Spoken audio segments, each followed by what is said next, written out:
Chapter 12 Melinda, Tuesday, February 22nd, 1898. Will never realized how tired he was until he ended up sleeping during the entire train ride from New York. When the train pulled into the Breast Street station in Detroit, Will went inside to the Michigan Central Railroad Superintendent's office. Superintendent Ferguson was surprised when he opened the door to find a stranger standing there. Will could tell by the look on the superintendent's face he wasn't quite sure who his guest was. "Hello, my name is William Perry from the Elmstead Pew Settlement, just outside Windsor, Ontario," Will said, repeating how he introduced himself way back in 1868 when he came to look for a railroad job. "William Perry. Of course, now I remember. Why, you were just a skinny little kid when you first came into my office.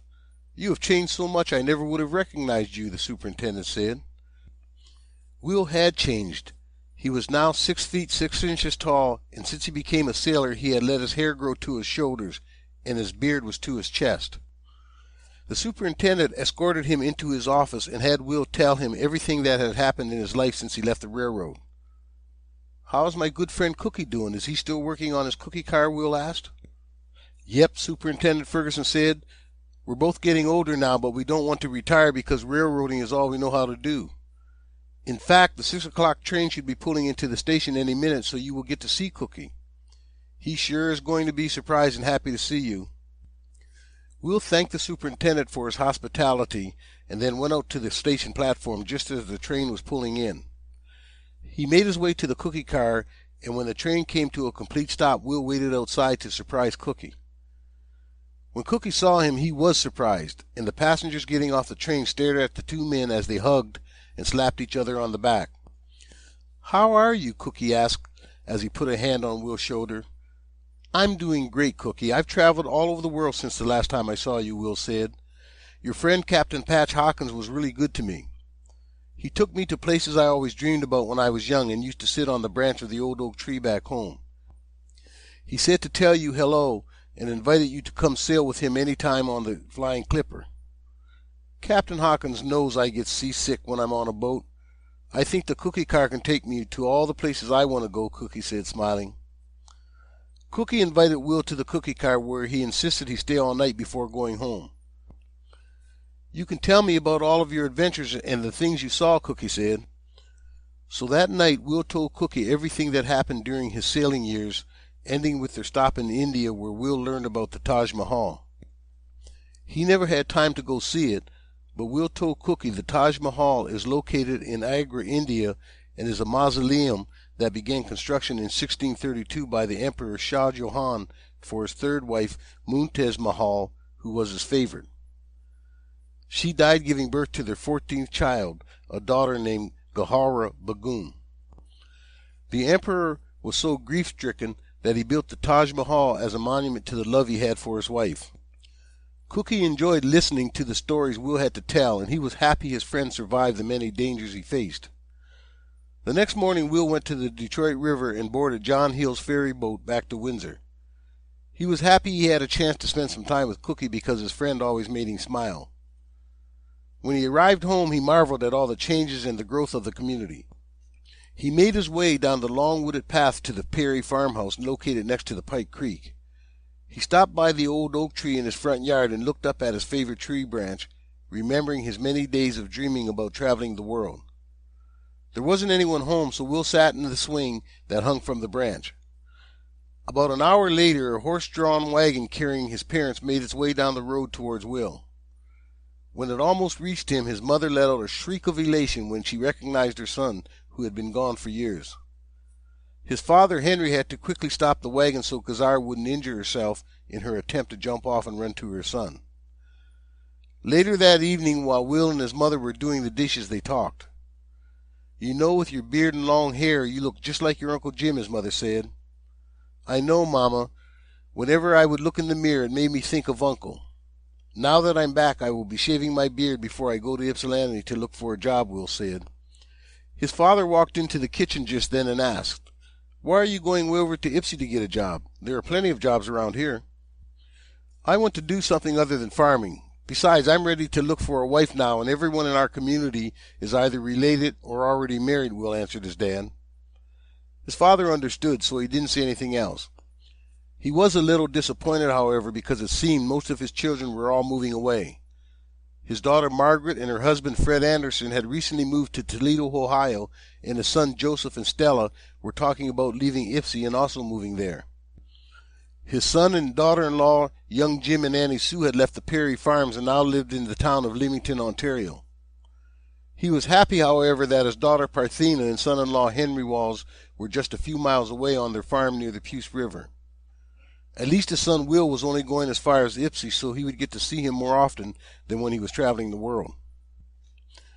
Will spent the next couple of weeks visiting with his parents, Aunt Lynetta, Edudu White Cloud, his brother young Jim and Annie Sue in Leamington, sister Parthena, Henry W., and their children. He also went to see his friends in the community, including his best friend, little Carl Baker. He and his wife Lynn was doing great, and Will had never seen a happier couple. They now had 5 children, Robert, Denisha, Abraham, Aaron, and Carlina Lynn. Will enjoyed playing with them, and when he told stories about his sailing days, they all sat around listening to every word. He was glad he had the opportunity to see everyone, but it was time for him to go. He said his goodbyes to the family and headed for Ypsilanti to look for a job. When he arrived in Detroit, he decided to go and see Henry and Clara Ford before catching the train to Ypsi. He hadn't seen them for years and wondered how they were doing. He didn't know where they lived, but remembered Henry had been offered a job at the Edison Illuminating Company the last time he had seen them in September of 1891. So Will went to the Edison Company to find his good friend. He found out Ford no longer worked there, but they gave him Henry's home address, 58 Bagley Avenue. 3 o'clock that afternoon, Will stood in front of the Ford home on Bagley. He approached the door and knocked, then waited for a reply. He heard footsteps approaching, and a moment later Clara Ford opened the door. "William Perry, how are you doing?" Mrs. Ford asked as the two hugged. "We haven't seen you in almost 10 years, and look at you. My, how you've changed." "I'm doing great, Mrs. Ford. I've traveled the world since I last saw you and Henry, but I'm home now," Will said. Just then the sound of a child playing could be heard coming from the back bedroom. "Do you and Henry have children now?" Will asked. "Yes, that's our 4-year-old son Edsel. He's our only child," she answered proudly. "Congratulations," Will said. "Henry will be so happy to see you. Come on out back. He's in his workshop," Claire said. "He still loves working on his machines." "Did he finally invent his car?" Will asked. "He sure did. A couple years ago, in the early morning of June 4th, on the streets of Detroit, we conducted a secret test of his quadricycle, the name he gave his first car. In fact, he's working on an improved version of this car now," Claire said. "Come on, Edsel, we're going to see your father." A cute little boy came running out to his mother. "Who are you?" the inquisitive little boy asked when he saw Will. "My name is William Perry. I'm a friend of your mother and father," Will said as he reached out and took Edsel's little hand in his and shook it. Edsel immediately liked Will because he treated him like a grown-up. "Follow me, Mr. Perry. I'll show you the new car me and my daddy are building," Edsel said, pulling Will by the hand. Will and Clara smiled at each other as they followed the excited little boy. Henry was hard at work when Edsel ran into his shop. "Daddy, Daddy, we got company," little Edsel said excitedly. Henry stood up as his son ran and jumped into his arms. "Who has come to visit us, son?" Edsel's father asked. "Hello, Henry," Will said as he walked in the door. "William Perry, my good friend," Henry said, gently putting Edsel down as he and Will shook hands. "I haven't seen you in years. I've often wondered how you were doing." Will told Claire, Henry, and Edsel some of the adventures he had been through. The story about the lumber from Henry's Timberland, which ended up being taken to the Caribbean on the Flying Clipper, really impressed the Ford family. When Will told them he was back to settle down and look for a job, Henry immediately offered his help. "I have a lot of friends in Detroit. Perhaps I can talk to them," Henry said. "Thanks, Henry. You and Mrs. Ford have always been kind to me, but I'm going to Ypsilanti. My brother Joseph told me whenever I came home he could get me a job where he works at the brickyard," Will said. "Well, if you ever need anything, remember to come and see me. Now let me show you the brand new 1898 quadricycle Claire, Edsel, and I are working on," Henry said proudly. Will spent the rest of the evening with the Ford family while Henry showed him his newest invention. Later that night, Will made his way down to the Brush Street train station to spend the night in the cookie car. The next morning he rode with Cookie in his train car to Ypsi to see his brother Joseph and his wife Stella. When Will arrived in Ypsi the next day, he couldn't believe how excited he felt about seeing his brother. On the way, he stopped to visit his cousins, Uncle Sam and Aunt Margaret Bass on South Grove Street. They were happy to see him, and Aunt Margaret insisted he eat lunch before going to his brother's. After eating, Will kissed his relatives goodbye and went to his brother's home. Stella and Joseph lived on First Street, which was several blocks away from Uncle Sam and Aunt Margaret's. Will arrived at their home just as Joseph was coming down the street from the opposite direction. When he saw his brother, Joseph ran to greet him. "Come on in the house. When did you get back? How was your adventures?"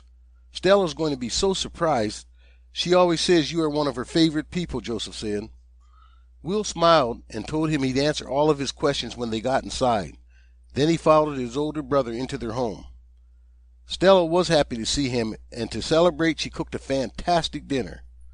Joseph told Will that he and Stella were thinking of moving to Toledo, where their sister Margaret and Fred Anderson now lived.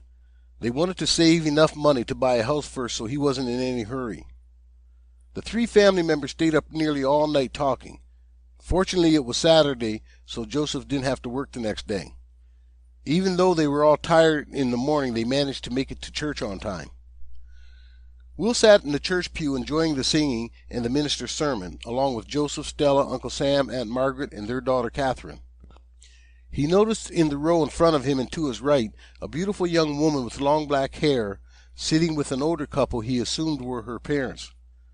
Will nudged Stella, who was sitting next to him, and whispered, "Who's that girl?" Stella looked in the direction Will was pointing and whispered back, "Melinda Jackson. Why, do you want to meet her?" "Yes, I would. Do you know her?" Will asked. "Very well. I've known her and the Jackson family my whole life. I used to babysit her when she was little," Stella answered. "When the church service is over, I'll introduce you." Will had a hard time concentrating on the pastor's sermon after that, in anticipation of meeting Melinda.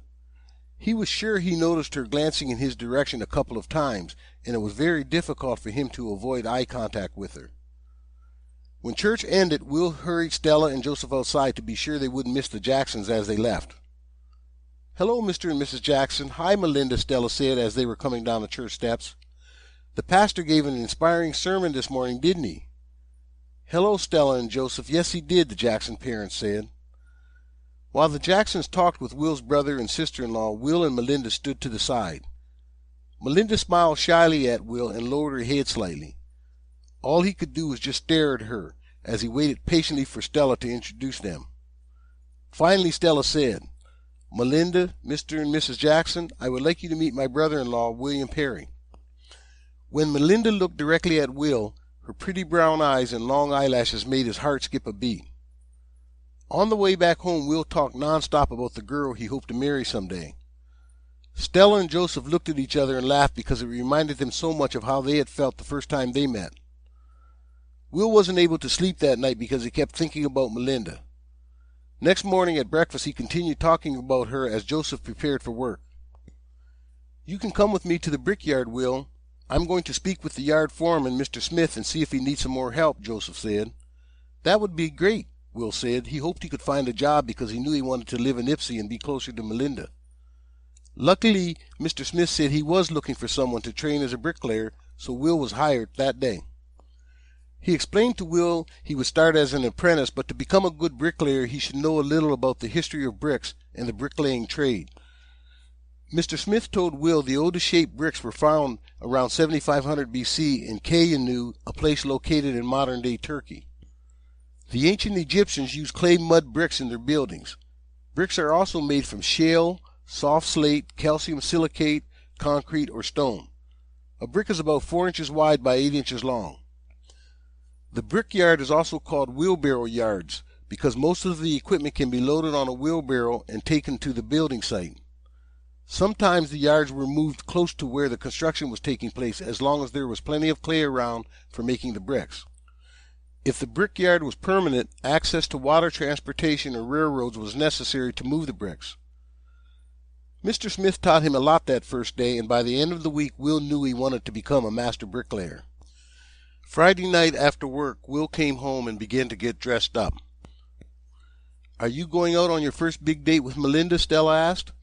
"Yes," Will said. "I'm a little nervous. Do you think she will like me?" "I know Melinda, and she is very particular about the people she associates with. They must have good values and a proper upbringing, so I'm sure she will like you," Stella assured him. Melinda did like Will, a lot, and he liked her too. They had fun, always laughing and joking with each other. They went for canoe rides on the Huron River, had picnics in the woods, and a couple times rode the cookie car to Detroit. Sometimes Joseph and Stella would come with them. After a few months, Will asked Melinda to come with him to meet his parents, Henry and Kazar. While they were in the Elmstead Pew settlement, he also took her to visit his friends Lil Carl Baker's family. Melinda met his sister Parthena, her husband Henry Walls, and their 7 children, Lydia, Eva, Gertrude, John, Jesse, Joseph, and Harding. Parthena and Melinda became immediate friends, and while they visited, the 2 women baked cookies for everyone. "I really like your family and friends," Melinda said as they were returning to Ypsi.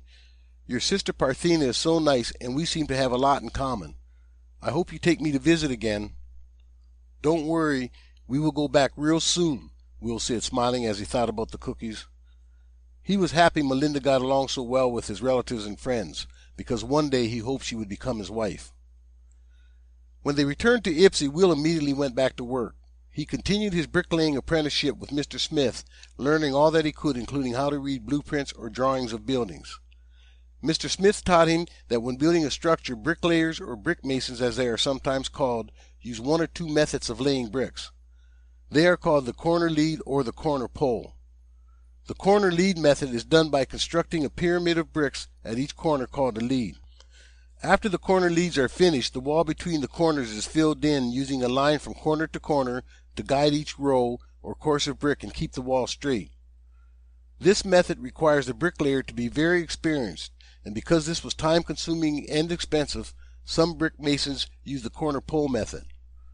At each corner of the building, a pole or post is erected with a string tied between them. This line is the guide for the rows of bricks. Will was proud of the fact that one day he would know enough about the bricklaying trade to become a master bricklayer. Even though it was hard work, there was nothing more satisfying than building something with your own hands that would last a lifetime. Every day after work he couldn't wait to see Melinda so they could talk about what each of them did that day. On one of his weekends off work, Will decided to go visit his friends Henry and Clara Ford.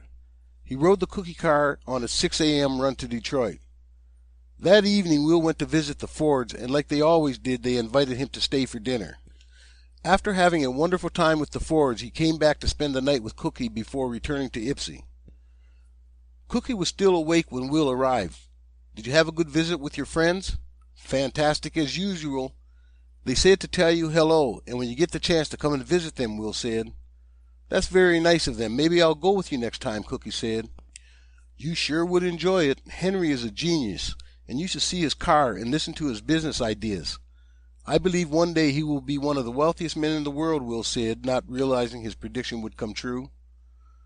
Changing the subject, Cookie asked, "So, how are you and Melinda getting along?"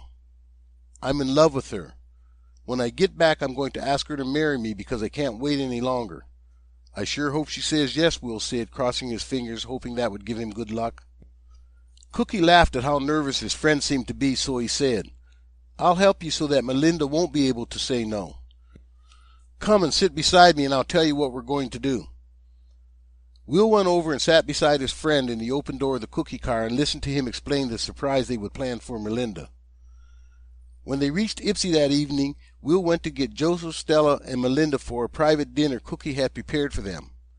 When they arrived at the cookie car, it was decorated with ribbons and paper streamers.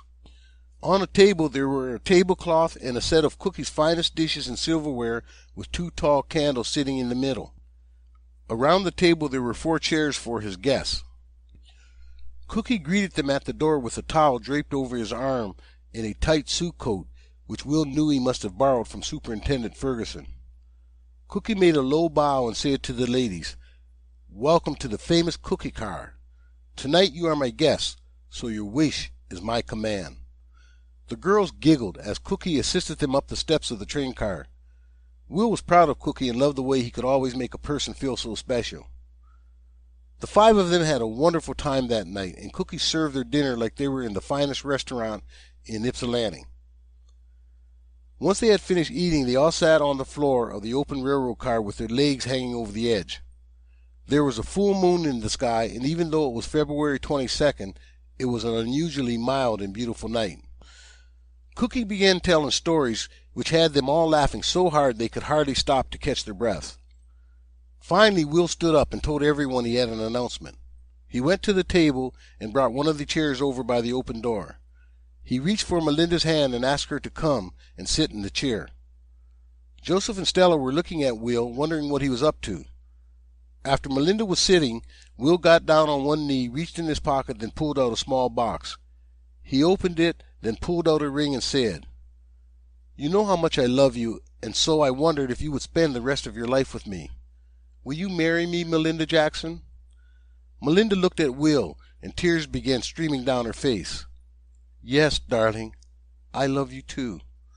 They all stood up and congratulated the couple. Cookie began singing to Melinda, "Here Comes the Bride," while the others joined in. The newly engaged couple hugged and kissed in the open door of the cookie car as the moon sat in the sky just above their heads.